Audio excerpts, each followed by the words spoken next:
Ye have heard that it hath been said, an eye for an eye, and a tooth for a tooth. But I say unto you that ye resist not evil. For whosoever shall smite thee on thy right cheek,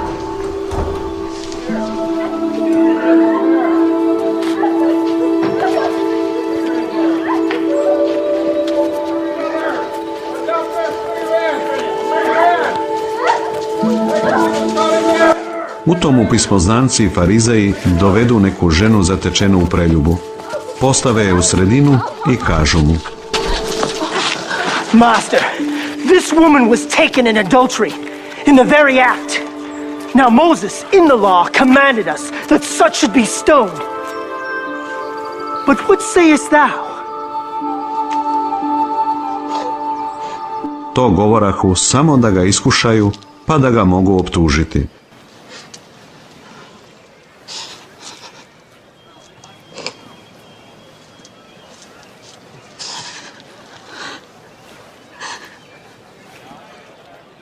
What sayest thou?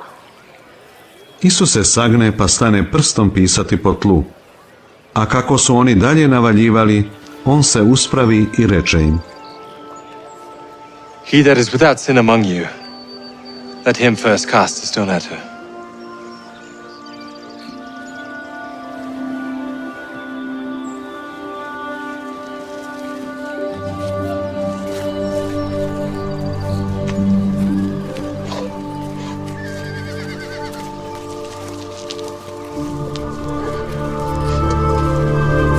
Kad oni to čuše, stadoše odlaziti jedan za drugim, počevši od starijih.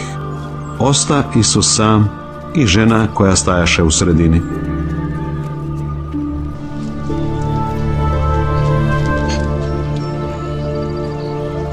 Woman,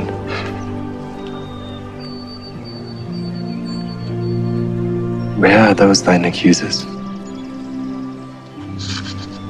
Hath no man condemned thee?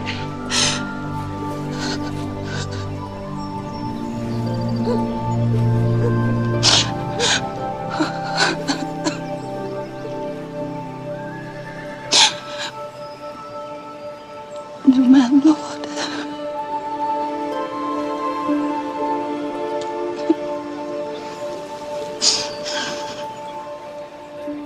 Neither do I condemn thee.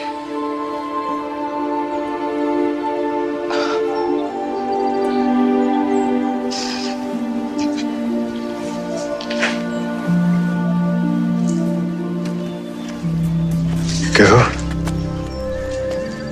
and sin no more.